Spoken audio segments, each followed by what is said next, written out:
كان الغائب الأبرز في تشكيلة وليد الركراكي سفيان الرحيمي يرد على منتقديه وعلى وليد الركراكي بعد استدعائه للمنتخب والذهاب إلى المونديال بتسجيل هدفين وإنقاذ فريق العين الإماراتي في آخر دقيقة. الدقيقة 88 سجلت الهدف الأول لرحيمي، فيما الدقيقة 90 سجلت هدف التعادل لسفيان الرحيمي.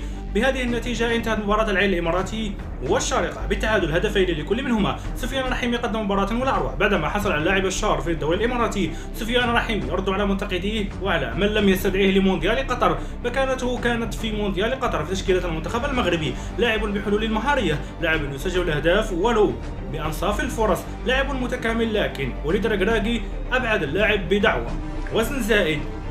إذا نقطة سوداء في مسيرة وليد الركراكي واستدعائه وعدم استدعائه لسفيان الرحيمي.